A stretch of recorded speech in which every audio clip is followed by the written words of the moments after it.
اعوذ باللہ من الشیطان اللعین الرجیم بسم اللہ الرحمن الرحیم الحمد لأہلہ والصلاة علی اہلہا اما بعد ماہ شعبان المعظم کی برکتوں کا بیان، رحمتوں کا حوالہ، آل محمد کی بیان کی گئی تعلیمات کے ساتھ ساتھ آپ کی خدمت مقدس میں اس مبارک مہینے میں امام زمانہ علیہ السلام کے نائبین خاص کو بھی یاد کیجئے، یعنی کہ نواب اربعہ کے نام سے پہچانے جانے والے وہ عظیم علماء حق، جن میں عثمان بن سعید، محمد بن عثمان، حسین بن رو اور علی ابن محمد الثمری رضوان اللہ تعالی علیہم اجمعین، ان چاروں کے لیے اس ماہ مبارک شعبان میں جیسے اپنے مرحومین کے لیے عرفہ مناتے ہیں، ایسے تمام علماء حق کا خاص طور سے اس مبارک مہینے میں امام زمانہ کے نائبین خاص کے لیے بہترین ایصال ثواب کا ہدیہ پیش کرنے کا انتظام کیجیے۔ اور یہ دعا جو صلوات شعبانیہ کے آخر میں ایک جملہ دعا کا آپ کی خدمت میں آج وَنَيْلِ الشَّفَاعَةِ لَدَيْهِ، کل ہم نے پڑھا تھا فَأَعِنَّا عَلَى الْإِسْتِنَانِ بِسُنَّتِهِ فِي، اے خدا ہمیں اس مہینے میں اپنے حبیب کی سنت پر عمل کرنے کے لیے مدد اور توفیق عطا فرما، اور ہمیں اپنے نبی کی شفاعت سے بہرہ یافت فرما۔ اللہم واجعلہ لی شفیعا، اے خدا تو نبی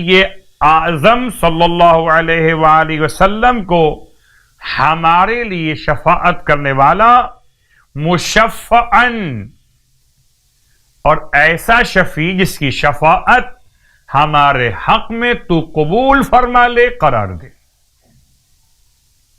ماہ شعبان المعظم کی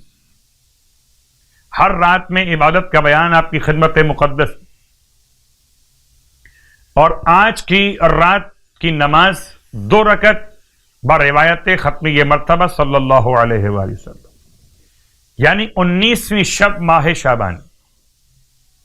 2 رکعت نماز، ہر رکعت میں الحمد کے بعد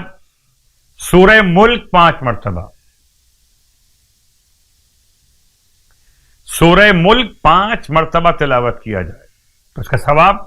کہ خداوند عالم اس کے گزشتہ اور آئندہ گناہوں کو بخش دے گا، اور نماز کے بعد خدا سے جو بھی طلب کرے خدا اسے عطا فرمائے گا، حتیٰ کہ اگر اس کے ماں اور باپ آتش جہنم میں ہوں تو خدا اس رات کی نماز کی برکت سے اس کے والدین کو آتش جہنم سے نجات عطا فرمائے گا۔ ماہ شعبان کے روزوں کا ثواب ارشاد فرماتے ہیں اللہ کے حبیب صلی اللہ علیہ وآلہ کہ جو شخص ماہ شعبان کے 19 روزے رکھ لے تو بہشت میں اسے در اور یاقوت کے بنے ہوئے 70,000 محل عطا کیے جائیں گے۔ اتنے محلات ملیں گے کہ پھر آپ کے لیے صاحب محل ہونا، کہاں کہاں رہیے، اتنے محل ہیں۔ اللہ اکبر۔ جیسے دنیا میں آپ کسی کے بارے میں خیال کرتے کہ فلاں کے پاس اتنی دولت ہے کہ اسے خود بھی نہیں معلوم کہ کتنی دولت ہے، انشاءاللہ اہل ایمان موالیان اہل بیت کے لیے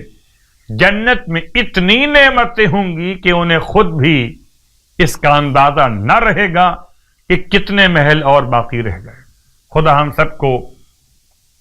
ماہ شعبان کے صیام اور قیام کی توفیق عطا فرمائے، الہی آمین۔